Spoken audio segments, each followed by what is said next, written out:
ছেলেরা বাচ্চারা পর্দানা সিনা মা ও বোনেরা আল্লাহ নবী জলিল কদর সাহাবী হযরত উমর রাদিয়াল্লাহু তাআলা আনহু হুজুর আমার আল্লাহ নবী সাহাবী কাঁদতে শুরু করলেন। মদিনার মসজিদুন নববী শরীফে মাগরিবের আযান হয়ে গেল। সমস্ত সাহাবায়ে কেরামেরা নামাজ পড়তে এলেন। আল্লাহ নবী জলিল কদর সাহাবারা নামাজ আদায় করলেন। মা আয়েশার আযান হয়ে গেল, নামাজ আদায় হয়ে গেল।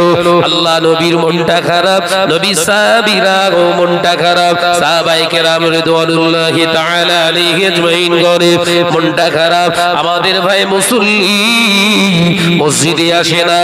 এ নওজওয়ানেরা, যুবকেরা, ছেলেরা, বাচ্চারা, পর্দানা সিনা মা ও বোনেরা, এমন সময় দেখতে পাওয়া যায় আল্লাহ নবীর সাহাবীরা ঈশার নামাজ আদায় করে যে যার ঘরে ফিরে চলে এলেন। আল্লাহ নবী সাহাবী হযরত ওমরের কান্না থামে না। রাত যত গভীর হয় ওমরের কান্না আরো বাড়ে। হযরত ওমর রাদিয়াল্লাহু তাআলা আনহু কাঁদতে কাঁদতে রাতের অন্ধকারে সিজদায় পড়ে আল্লাহর কাছে বলে, আল্লাহ আমি ওমরকে মানুষ না বানিয়ে, আমি ওমরকে যদি মানুষ না বানিয়ে পৃথিবীর কোনো তৃণলতা, কোনো গাছ যদি তুমি বানিয়ে দিতে, দুনিয়ার পশু পাখি আমাকে খেয়ে ফেলতো। কিয়ামতের দিনে নামাজের হিসাব দিতে হতো না। দুনিয়ার জমিনে যদি আমাকে, পৃথিবীর জমিনে যদি কোনো তৃণলতা, কোনো ঘাস যদি গাছ যদি বানিয়ে ফেলতে, দুনিয়ার মানুষ আমাকে ব্যবহার করত, কিয়ামতের দিনে হিসাব দিতে হতো না। এ নওজওয়ানেরা, গভীর রাত হয়ে গিয়েছে। হযরত ওমর রাদিয়াল্লাহু তাআলা আনহু কাঁদতে কাঁদতে কাঁদতে কাঁদতে হঠাৎ হযরত ওমর রাদিয়াল্লাহু তাআলা আনহু কান্না থেমে গিয়েছে, কান্নাটা থেমে গিয়েছে। আল্লাহ নবীর জলিল কদর সাহাবী হযরত ওমর ইবনুল খাত্তাব রাদিয়াল্লাহু তাআলা আনহু কান্নাটা থেমে যাওয়ার সাথে সাথে এমন সময় দেখতে পাওয়া যায় মদিনার মসজিদুন নববী শরীফে আযান হেঁকে দিয়েছে। মদিনার মসজিদুন নববী শরীফে আযান হেঁকে দিয়েছে। আবার আসসালাতু খায়রুম মিনান নাওম।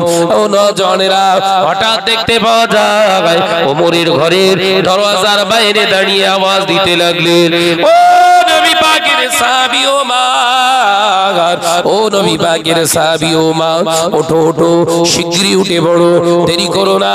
মদিনার মসজিদুন নববী শরীফে ফজরের আযান হয়ে গিয়েছে, উঠে পড়ো, ফজরের নামাজ কাজা করবেন না। একবার জোরে হবে না? কমিয়ে কমিয়ে দিচ্ছি নাকি?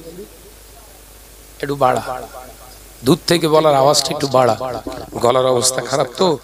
বাবাজি, হঠাৎ এক ব্যক্তি অচেনা গলায় ওমরের বাড়ির দরওয়াজার বাইরে থেকে ডাকছে, ওমর, নবী পাকের সাহাবী, ওঠো, শিগগিরই ওঠো, নামাজ পড়বে। আসাতে ওমর কাঁদতে কাঁদতে সিজদায় পড়ে ঘুমিয়ে পড়েছিলেন। সারা দিনের খাওয়া নয়, একটা মানুষ কতক্ষণ কাঁদতে পারে? জোরে বলেন না রে বাবা। স্বামী যাদের মারা গেছে সেই মহিলারা খুব টেনে টুনে ক ঘন্টা কাঁদবে? 2-4 ঘন্টা, খুব টেনে টেনে 10 ঘন্টা। কিন্তু ফজরের নামাজ পড়তে পারেনি সেই ওয়াক্ত থেকে স্টার্ট, আবার সেই ওয়াক্তে এসে হাজির। ক ঘন্টা হলো? জোরে বলে। 24 ঘন্টার কান্না। এর ভেতরে যার স্বামী মারা গেছে, খাওয়া দাওয়া করেছে, কথা বলছেন না কেন? খাওয়া দাওয়া হয়েছে, ওমরের খাওয়া দাওয়া কিচ্ছু নেই। এতটা টায়ার্ড, এতটা শরীর ক্লান্ত, শ্রান্ত হয়ে গেছে, সিজদায় পড়ে কাঁদতে কাঁদতে ঘুমিয়ে পড়েছে। ফজরের আযান আবার হেঁকে দিয়েছে। হযরতে বিলাল হঠাৎ অচেনা সুরে ডাকছে, এই নবী সাহাবী হযরতে ওমর, ওঠো, শিগগিরই নামাজ পড়ে নাও। একবার জোরে বলবেন না? একবার জোরে হবে না? হযরতে ওমর সঙ্গে সঙ্গে সিজদা থেকে উঠে বললেন, কে? আল্লাহ নবী জলিল কদর সাহাবী ফারুকে আযম ওমর রাদিয়াল্লাহু তাআলা আনহু ঘুম ভেঙে গিয়েছে। কে আওয়াজ দিলেন? কে আপনি আমাকে ডাকতে এলেন। হযরত ওমর রাদিয়াল্লাহু তাআলা আনহু যখন এই আওয়াজ দিয়ে বললেন, কে তুমি? ওই ব্যক্তিটা বললেন, আমি এমনই একজন ব্যক্তি, ওমরের সামনে আসতে পারি না। আমি এমন একজন ব্যক্তিত্ব, ওমরের সামনে আসতে পারি না। ও নবী পাকের সাহাবী ওমর, আমি আপনার সামনে যেতে পারবো না, কারণ আপনাকে দেখে আমার ভয় পায়। একবার জোরে বলবেন না, আপনার সামনে আমি যেতে পারবো না। এই কে রে, আমার সামনে আসবি না, আমার নামাজের জন্য ডাকতেছিস, কে তুই? ও আল্লাহ নবী সাহাবী ওমর, গতকাল ফজরের ওয়াক্তে ফরজ নামাজটা কাজা করিয়ে দেওয়ার ব্যক্তিটা আমি হলাম। সেই বান্দা থেকে আল্লাহর সম্পর্ক ছিন্ন করে দেয়। আমি হলাম সেই যে আল্লাহর বান্দাদেরকে আল্লাহর হক থেকে বিচ্ছিন্ন করে দেয়। আমি হলাম অন্য কেউ নয়, আমি হলাম সেই ইবলিস। একবার জোরে বলেন। শয়তান নামাজ কাজা করে দেয়, আর শয়তান উল্টে এসে নামাজ পড়ার দাওয়াত দিচ্ছে। একবার সুবহানাল্লাহ বললেন। যে শয়তান এসে ডাকছে, উঠুন শিগগির নামাজ পড়ে। নামাজ আর একদম কাজা করবে না, আমার ভুল হয়ে গেছে। কালকে আপনার নামাজটা কাজা করিয়ে দেওয়াটা মারাত্মক ভুল করে ফেলেছি আমি। একবার জোরে বলেন না, একবার জোরে বলেন না। নামাজ কাজা করিয়ে দিয়ে ও আবার ডেকে দিচ্ছে, এই আবার নতুন শয়তানি না তো? হযরত ওমর বললেন, তুই তো আমাকে জাহান্নামী বানিয়ে দিয়েছিস, এখনো তোর লজ্জা হয় না? আমাকে নতুন করে আবার প্রলোভন দেখাতে এসেছিস? শয়তান, তুই একবার আমার সামনে আয়। ও বাজারেরা, হযরত ওমরের কান্নার ছুটে ইবলিস বলেছিলেন, ওমরের এই দাম্ভিকতা, ওমরের এই গর্জন শয়তান সহ্য করতে পারিনি। শয়তান বলেছিলেন, ও ভাই ওমর, ও নবী পাকের সাহাবী ওমর, আমি তো চেয়েছিলাম আপনাকে জাহান্নামী বানাতে, সেই জন্য তো আপনার ঘুমের ভিতরে আমি নামাজটা কাজা করিয়ে দিয়েছিলাম।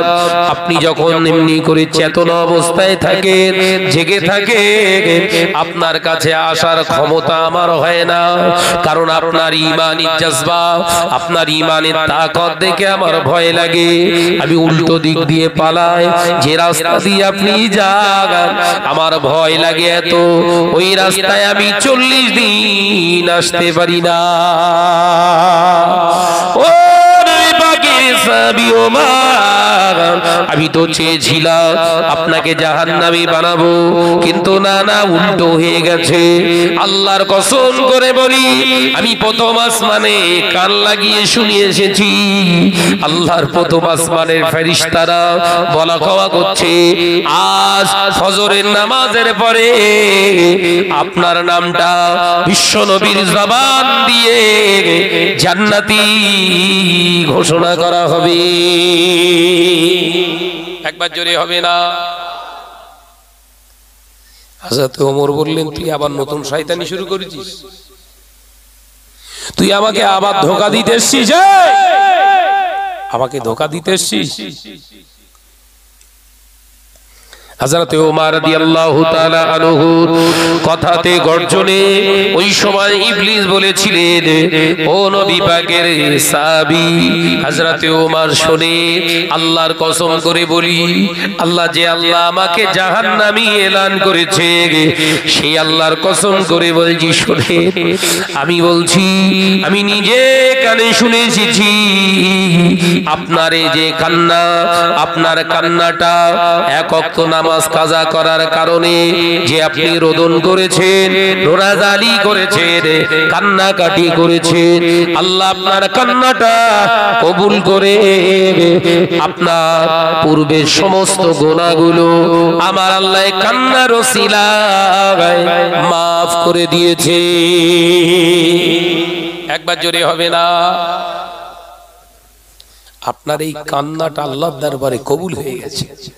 বিশ্বাস করেন ওমর, আমি তো শয়তান জাহান্নামে যাব, কিন্তু আজকে যে কথাটা বলছি অকথ্য সত্য কথা, আপনি মিলিয়ে দেখেন। আপনি বাড়ি থাকবেন না, একটু যান মদিনার মসজিদে নববী শরীফে, প্র্যাকটিক্যালে আপনি একবার দেখে আসুন। একবার জোরে বলেন না। আমাদের ফজরের ওয়াক্তে আসলে শয়তান কাঁধের উপরে বসে ভালো করে মেসেজ করে। কথা বলছেন না কেন? মেসেজ করে, ঘুমো ঘুমো তাড়াতাড়ি ঘুমো, একদম জাগবি নি। আর আমাদের ঘরের বউগুলোর ভিতরে তো শয়তান ঢুকে বসে থাকে পুরো, যে এমনি সারা রাত এদিক ওদিক শুয়ে রয়েছে, আর ঠিক ফজরের ওয়াক্ত আসলে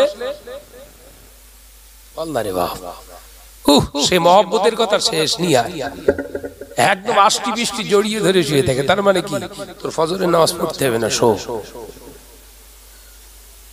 কথা বলছেন না কেন? শো। বিশ্বনবী জলিল কদর সাহাবী ফারুক আযম ওমর রাদিয়াল্লাহু তাআলা আনহু হুজুর আমার সঙ্গে সঙ্গে উঠে পড়লেন। মদিনার মসজিদুন নববী শরীফ থেকে বেরিয়ে আপনার নিজের ঘর থেকে মদিনার মসজিদুন নববী শরীফের দিকে ছুটতে লাগলেন। ছুটে ছুটে ছুটে ছুটে ছুটে ছুটে হযরত ওমর রাদিয়াল্লাহু তাআলা আনহু এসে দেখলেন জামাতে দাঁড়িয়ে গিয়েছে। এ নজরেরা, আল্লাহ নবী সাহাবী হযরত ওমর রাদিয়াল্লাহু তাআলা আনহু হুজুর আমার জামাতে এসে নামাজ আদায় করলেন। আল্লাহ নবী দো জাহানের বাদশা হাবিবুল্লাহ নবী জনাবে মুহাম্মদুর রাসূলুল্লাহ সাল্লাল্লাহু আলাইহি ওয়াসাল্লাম নামাজ আদায় করে সাহাবায়ে কেরামদের দিকে ফিরলেন। ডান দিক দিয়ে ঘুরে বসে বললেন, বাবা সাহাবীরা, ও আমার সাহাবারা, তোমরা কি জান্নাতি মানুষ দেখতে চাও? তোমরা কি জান্নাতি মানুষ দেখতে চাও?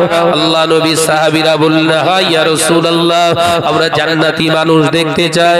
আল্লাহ নবী বলেছিলেন, আমার ওমরকে দেখে না। একবার জোরে হবে না? আর একটু জোরে হবে না? নারে তাকবীর। জান্নাতি মানুষ দেখতে চাও? রাআইতু ওমর ইয়াসির ফিল জান্নাতি, আমি নবী বলছি ওমর তুমি জান্নাতি জান্নাতি জান্নাতি। একবার জোরে বলেন, একবার জোরে হবে না? ও নওজওয়ানেরা, হযরত ফারুক আযম ওমর রাদিয়াল্লাহু তাআলা আনহু হুজুর আমার ওই সময় কাঁদতে শুরু করেছিলেন। ইয়া রাসূলুল্লাহ, হাবিবাল্লাহ, আল্লাহ আমাকে জান্নাতি বানিয়েছে। হ্যাঁ ওমর, শুনে রেখে দাও, জেনে রেখে দাও, তোমার কান্না, তোমার নাজারি, তোমার চোখের পানি আল্লাহ আল্লাহ পাক ফেলে দিতে পারেন না। আমার আল্লাহ গফুর রহিম, আমার আল্লাহ কোরআনে জানিয়ে দিয়েছে, কুলিয়া ইবাদিয়াল্লাযিনা আসরাফু আলা আনফুসিহিম লা তাকনাতু মির রাহমাতিল্লাহ ইন্নাল্লাহা ইয়াগফিরুয যুনুবা জামিআ ইন্নাহু হুয়াল গফুরুর রহিম। আরো জোরে বলুন সুবহানাল্লাহ। আবার আল্লাহ বলেছে, পৃথিবীর জমিনে বান্দারা গুনাহ করে ফেলেছে, অন্যায় রাহাজানি করে ফেলেছে, অপরাধ করে ফেলেছে, চুরি করে ফেলেছে, জিনা করে ফেলেছে। দুনিয়ার জমিনে আমি আল্লাহর সঙ্গে শিরক ছাড়া, তোর মা বাপের অবাধ্য হওয়া ছাড়া, অন্যের হক ফাঁকি দেওয়া ছাড়া পৃথিবীর জমিনে আর যত গুনাহ করেছি আমি গফুর রহিম সমস্ত গুনাহকে মাফ করে দিতে পারি।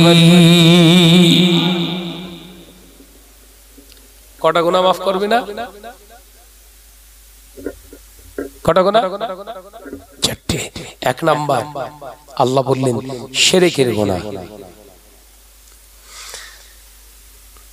এখানে হয় শিরকের গুনাহ হয় না? আর হয়?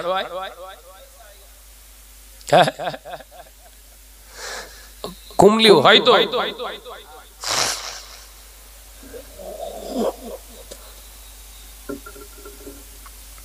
বাবা,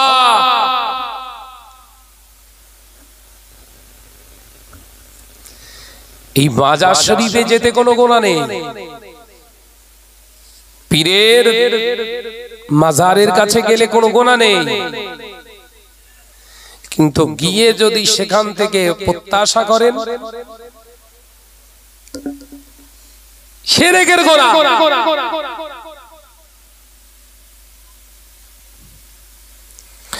আল্লাহ বললেন নিশ্চয়ই যারা শিরক করে, শিরকের গুনাহ মানে সে নিজের উপরে জুলুম নয়, আমি আল্লাহ আমার উপরে জুলুম করেছে, আমি আল্লাহ তাকে ক্ষমা করতে পারবো না। ওয়ালা তুশরিকু বিল্লাহি শাইয়্যা, আমি আল্লাহ বলছি খবরদার শিরকের সংস্পর্শে, আমি আল্লাহ আমার সংস্পর্শে কাউকে আর এনো না। আমি হলাম ওয়াহদাহু লা শারীকা লা, আমার সমকক্ষ পৃথিবীর জমিনে নয়, জমিন আসমানে নয়, তামাম কায়নাতে আর কেউ নাই। একবার জোরে বলুন, একবার জোরে হবে না? আমি আল্লাহ এক। এরপরে আল্লাহ বললেন দুনিয়ার জমিনে মাতা পিতাকে কষ্ট দিও না। বইয়ের কথা শুনে, কথা বলছেন না কেন? বিবির কথা শুনে মা বাপের উপরে চড়াও হয়েছেন, খারাপ কথা বলেছেন, মা বাপকে খেতে দেন না, মাস পারি করে রেখে দিয়েছে, 500 টাকা দিলেই মা বাপের হক শেষ। এরকম আছে না? না, চাকরি করে মা বাপের 500 টাকা 1000 টাকা করে ধরিয়ে দেয়, ওইটা হচ্ছে খাওয়া খরচা। ওই টাকাটা নিয়ে যেটা 1000 টাকা বা 500 টাকা মাসে মার বাপের হাতে তুলে দিস খাওয়া খরচা হিসাবে, ওই টাকাটা 500 টাকা করে তোরা হিসাব করে তোর ছেলের নামে 500 টাকা, বিবির নামে 500 টাকা, তোর নামে 500 টাকা, মেয়ের নামে 500 টাকা, টোটাল মাসে 2000 টাকা খরচ করিস তো তোর লাগে 20,000 টাকা। তুই বাপ মাকে দিয়েছিস কত 1000 টাকা। তুই নাকি অঙ্কের ফার্স্ট ছিলিস, কথা বলছেন না? তুই নিয়ে অঙ্কের নাকি ভালো স্টুডেন্ট ছিলিস, ওই জন্য তোর কবরে বাস পড়বে। তুই অঙ্ক বুঝেও না বোঝার ভান করে চলিস। তার মানে এদের এখানে 6 জনার লাগে 20,000 টাকা আর 2 জনার দিচ্ছে 1000 টাকা। অঙ্কটা ভুল হয়েছে না ঠিক? এই জোরে বলেন। সম্পূর্ণ ভুল অঙ্ক করেছে, ওই জন্য 0 দিয়ে জাহান্নামায় দেবে। আমার নজওয়ানেরা, যুবকেরা, ছেলেরা, বাচ্চারা, পর্দার সিনা মা ও বোনেরা, আমি আপনাদেরকে ওই জন্য বলতে চাই, শুনে রেখে দেন, জেনে রেখে দেন, মা বাপের অবাধ্য হবেন না। তৃতীয় নাম্বার, আল্লাহ নবী জানিয়ে দিলেন অন্যের হক কোনোদিন ফাঁকি দিও না। ও পর্দার সিনা মা ও বোনেরা, স্বামী আপনাকে মোহরানা দিয়ে এনেছে, স্বামী আপনাকে মোহরানা দিয়ে বিবি বানিয়েছে, স্বামীর হক আপনাকে নিয়ে, আপনি স্বামীকে নিয়ে সুখে শান্তিতে থাকবেন। সেটা যদি মনের সুখ বা দেহের চাহিদা মেটানোর জন্য অন্য কোন বেগানা পুরুষের কাছে তুমি যাও, নিজের দেহটাকে তার হাতে তুলে দাও, এটাও হলো হক মারার গুনাহ। শুধু জেনার গুনাহ নয়, এটা হলো হক মারার গুনাহ। ময়দানের মাহশারে আমার আল্লাহ পাক এই কারণেই তোমাকে জাহান্নামে দেবে। ও নজওয়ানেরা, যুবকেরা, 4 নম্বরের গুনাহ হলো সুদের আওতাভুক্ত হওয়া গুনাহ। সুদ অর্থাৎ সুদ লেওয়া, সুদ দেওয়া, এই সুদের কারবারি যারা, আমার আল্লাহ এদেরকে ক্ষমা করবেন না। বলতে পারেন ভাইজান আমি তওবা করে দিয়েছি। ও বাবাজি, দুনিয়া জমিনে সমস্ত গুনার তওবা আছে এক, সমস্ত গুনার তওবা এক আছে, সুদখোরের তওবা কিন্তু অন্য তওবার সঙ্গে কিন্তু এক নয়। কথা বুঝতে পারছেন না বোধহয়? সুদখোরের তওবা, সুদখোর যদি বলে আস্তাগফিরুল্লাহাল্লাযী লা ইলাহা ইল্লা হুয়াল হাইয়ুল কাইয়্যুম ওয়া আতুবু ইলাইহি, এটা তওবা বলো, এটা ইস্তিগফার। আস্তাগফিরুল্লাহ রাব্বি মিন কুল্লি জামমি ওয়া আতুবু ইলাইহি, এটা তওবা, কিন্তু সুদখোরের না। কথা বুঝতে পারছেন না বোধহয়? সুদখোরের তওবা কি নতুন কোনো কিছু পড়তে হয়? সুদখোরের তওবা করতে হয়, এগুলো পড়তে হয় আর এগুলো করতে হয়। কি করতে হয়? সুদখোরের তওবা করতে হয়। ভালো করে বুঝলেন? সুদখোরের তওবা করতে হয়। সুদখোরের তওবা কি করতে হবে? যত প্রপার্টি সুদের দ্বারস্থ হয়ে সুদের উপর ডিপেন্ড করে তৈরি করেছেন, ওগুলোকে বর্জন করতে হবে। কথা বুঝতে পারছেন না? দান না, ওগুলোকে বিলীন করে দিতে হবে। দান করা আলাদা, বিলীন করে দিলেন। বিলীন বোঝেন? কথা বলে না। যে যতটুকু সুদের মালের দ্বারস্থ হয়ে, ধরেন 1.5 লাখ টাকার সুদের টাকা নিয়ে, লোনে টাকা নিয়ে একটা ঘর বাঁধিয়েছেন, একটা ঘর বেঁধেছেন, ওই ঘরটা আপনাকে ত্যাগ করতে হবে, ঘরে শোয়া যাবে না। আমার আলোচনা বুঝতে পারছেন না? সুদখোরের তওবা, সুদখোরের তওবা আর আম জনসাধারণ গুনাহগারের তওবা এক না, এটা জীবনের মতো বুঝে নেন।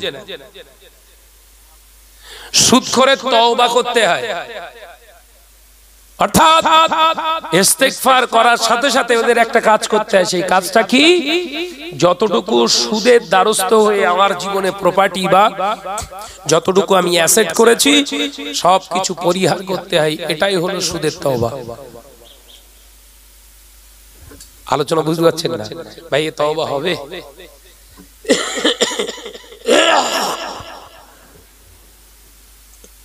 এরকম তওবা হবে? করবে? যারা লোনে গাড়ি কিনে রেখে দিয়েছে, আপনাদের কি বলবো, অনেক বাতেলা মারাও মলি সাহেব, আলেম বললে গোনা হবে। অনেক বাতেলা মারা ভাষণ দেনেওয়ালা মলি সাহেব লোনে গাড়ি কিনে ঘুরতে, এটা খুব খারাপ লাগবে। নেটে এরা কালকে আবার ছাড়বেন সব। বহু মলি সাহেব স্টেজে বড় বড় বাতেলা মারে, ও গাড়ি কেনে, আবার ফাইন্যান্সে গাড়ি কেনে, লোনে গাড়ি কেনে, ডাউন পেমেন্টে গাড়ি কেনে। ওর কথা শুনলি মনে হয় এ জমানায় নতুন ছোট বানা একটা নবী আসবে। ওর মুখে জুতো দিয়ে হবে, ও আবার ভাষণ দেয়, ও স্টেজে ওর অস্কার কে করতে বলেছে বলছে। ওই রকম মলি সাহেব আবার কারুর খোঁটা দিয়ে ঠ্যাস মেরে বলছে ওর স্টেজে ওয়াজ করতে বলেছে কেডা? যে এখনো পর্যন্ত ডাউন পেমেন্টে গাড়ি কেনে, ওর স্টেজে ওটা তো দূরের কথা, মাজায় লাথি মেরে ফেলে দেওয়ার দরকার। ও এসে অন্যের বিরুদ্ধে ফতোয়া দিচ্ছে। এই কথা বুঝতে পারছেন না? আপনারা প্রশ্ন করতে পারেন, সানাত ভাই আপনি যে গাড়ি এনেছেন আলহামদুলিল্লাহ আপনাদের নেক দেয়। এই গাড়ি শুধু নয়, আমার লাইফে পর্যন্ত এইটা ধরে প্রায় 12টা গাড়ি আমি চাপছি। আমার এই জলসার লাইফে 12টা কেনা বেচা হয়েছে। একটা গাড়ির প্রমাণ করতে পারবেন না শাহনাজ ভাই 1 টাকার লোনের দ্বারস্থ হয়েছে। কেন হেম্মতলে কথা বলি বুঝতে পারছেন না?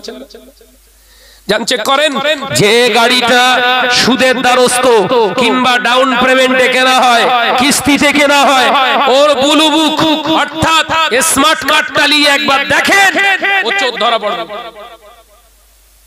কত বড় হুজুর ও চেক করেন, ধরা পড়বে। ভাষণ দাও না, কিছু বলি না, তাই সমাজ রসাতলে যাচ্ছে কেন? সুদখোরেরাই ওয়াজ করছে বাবা সুদ খাওয়া হারাম, বুঝতে না? জিনাখোরেরাই ওয়াজ করছে বাবা জিনা করা হারাম, অথচ ও প্রত্যেকদিন জিনা করে। সমাজ রসাতলে কেন যাচ্ছে? কারণ ও এই জন্য সমাজে বড় বড় বাতেলা মারে, ও একটুখানি পড়তে পারে, ও একটু পড়তে পারে না, কোরআন সুন্দর পড়তে পারে, হাদিসের ইবারত সুন্দর করে পড়তে পারে, ভালো করে গলা ফাটিয়ে সে টুপি যেদিকে যায় জাগে যা, যে টুপি ঘুরতে ঘুরতে এরকম বেগে পড়েছে, নেতাজি হয়ে গেছে, মাথার টুপি ওইভাবে চালাচ্ছে, থুতু বেরোচ্ছে এরকম ঘের ঘের ঘের ঘের করে ঘুরিয়ে যাচ্ছে, ওয়াজে ধোঁয়া তুলে দিচ্ছে। যে আমার নজনা যুবক খোঁজ নিয়ে দেখি যে ও নিজে জেনা করে, ও নিজে জেনা করে। তাই আমি আপনাদেরকে শুরুতেই উঠেই বলেছিলাম, স্টেজে বক্তা তোলার আগে আপনাদের সচেতন হতে হবে, বলেছিলাম না? আই ক্যান চ্যালেঞ্জ, আমি শাহনাজের বিষয়টাও আপনাদের ভেরিফাই করার দরকার আছে আমি মনে করি। ইভেন আমি শাহনাজের বিষয়টাকে নিয়েও আপনাদের ভাবতে হবে। চিন্তা ভাবনার পরিবর্তন করুন। আপনারা আমার ভাই মাজমপুরের মুসলমান, যথেষ্ট জ্ঞান ও বিবেক বুদ্ধি সম্পন্ন মানুষ, আপনারা সচেতন হন, নইলে কিন্তু এখানে টুপি মাথায় দিয়ে ঈমান নিয়ে বসবেন আর এইরকম সুদখোরের খপ্পরে, জেনাখোরের খপ্পরে না পড়ে ঈমান শেষে ঘরে চলে যাবেন। আল্লাহ আমাদের বোঝার তৌফিক দেন, বলুন আমিন। জোরে হবেন আল্লাহুম্মা আমিন। দাদা পীর রাহমাতুল্লাহ আলাইহি বলে গেলেন, খবরদার খবরদার খবরদার, তোমরা ঘরের মহিলাদেরকে বেআব্রু করে জনসমক্ষে উপস্থাপন করবে না। আমরা আজকে সমাজের বুকে নিজেরা একটু পড়তে শিখে, নিজেরা একটু বলতে শিখে, মাওলানাগিরি করতে গিয়ে, মলি সাহেবগিরি করতে গিয়ে, এখন সেই গত বছর ওয়াজ করে গেলাম মাজমপুরে, মহিলাদের স্টেজে গজল গাওয়ালে আমি আর আসবো না, আমার দাওয়াত করবিনি। আমি এবছর থেকে আবার স্টেজে মলি সাহেব আপনার মেয়ে ছেলে তুলে নিয়ে বললুম, তোর একটু বল। এটাই তো কারবার চলছে, কথা বলছে না কেন? তাহলে যে মলি সাহেবটা আগের বছর বলে গেল স্টেজে মহিলাদের তোলা হারাম, মহিলাদের কণ্ঠস্বর হারাম, মহিলাদের কণ্ঠস্বর হচ্ছে বেগানা পুরুষদের জন্য কানের গোনা, জেনার গোনা, আবার বলতে বলতে কি বলছে, যেন তেন গোনা না, কানে জেনার গোনা। কথাটা কিন্তু সত্য, রাসূলুল্লাহর হাদিস, বিশ্বনবী বলেছে মহিলাদের কণ্ঠস্বর বেগানা পুরুষদের জন্য হচ্ছে কানের জেনার গোনা। কথাটা সত্য। আমি আবার সেই মলি সাহেব মেয়ে লোক তুলে বলতে, একটু গানা একটু গানা, এর থেকে বাঁদর অনেক রকম ভালো না? এ কথা বলছে না? বাঁদর হয়তো আপনার মাথায় চাটি ফাটি মেরে হিঁচড়ে খুচড়ে নেবে, ওতে আপনার ঈমান যাবে না, কিন্তু এ কি করতেছে আপনার? এতে ঈমানের 12টা বাজাচ্ছে আপনার। এক বছর আগে আপনার ঈমান ছিল কি? মহিলাদের স্টেজে তোলা চলবে না, এটা রাসূলুল্লাহর হাদিস, ওয়াজ করে গেলাম। আজকে আবার ঈমানের পরিবর্তন করতে হচ্ছে আপনাদের, না স্টেজে তোলা যায়, হুজুর যখন তুলছে তাহলে তোলা যায়। ঈমানের 12টা বেজেছে না বাজনি? আল্লাহ আমাদের হেফাজত করেন, বলুন আমিন। জোরে হবেন আল্লাহুম্মা আমিন। এই রকম যখন কোটেট করে যখন একের পর এক আমি কাউন্টার করছি, তখন আবার ইনকাউন্টার করার হুমকি দিচ্ছে। কথা বুঝতে যাচ্ছে না কেন? আমি যখন এই কাউন্টার গুলো করছি, তখন আমাকে মলি সাহেবের কিছু দালাল পোষা আছে, টাকা দিয়ে তারা আমাকে আবার ফোন করে ইনকাউন্টার করার হুমকি দিচ্ছে। তুই একবার এদিকে আয়, তোর মেরে এই করে দেবো সে। আরে ভাই, ডেট কোন রাস্তায় গেলে তোর সুবিধা হয় বল। অন ক্যামেরায় বলছে আমি শাহনাজ, জানের পরোয়া করি না, আমার ঈমান থাকলেই যথেষ্ট। কার হুমকি দেখাচ্ছিস? আল্লাহ আমাদেরকে বোঝার তৌফিক দেন, বলুন আমিন। জোরে হবেন আল্লাহুম্মা আমিন। মহব্বতের সঙ্গে দরুদ, আল্লাহুম্মা সাল্লি আলা।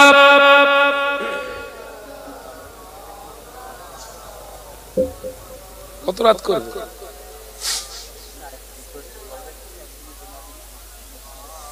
গলার অবস্থা খারাপ, কি বলবো রে।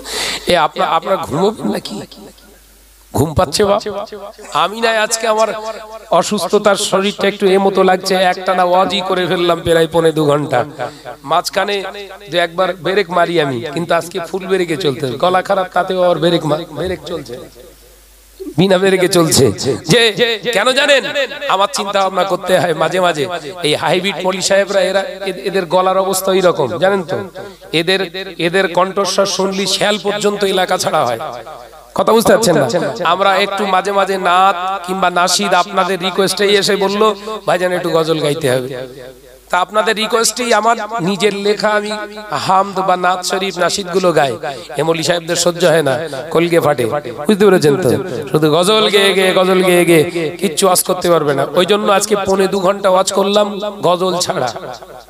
কথা বুঝাচ্ছেন না? জি, এক্ষুনি আমাকে আবার ওই বলতে হবে। তা আপনারা কি বলছেন? জোরে বল না রে ভাই, হবে? তাহলে মলি সাহেবের ভেতর ফাটবে, বলো। আমার নজনেরা মহব্বতের সঙ্গে একটু দরুদ, আল্লাহুম্মা সাল্লি আলা। একটু গরম পানি খাওয়াতে পারলে ভালো হয়।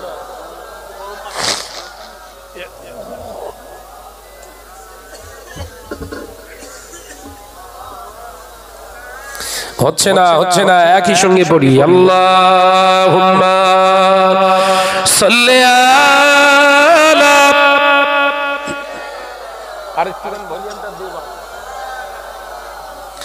ওয়া আলা আলি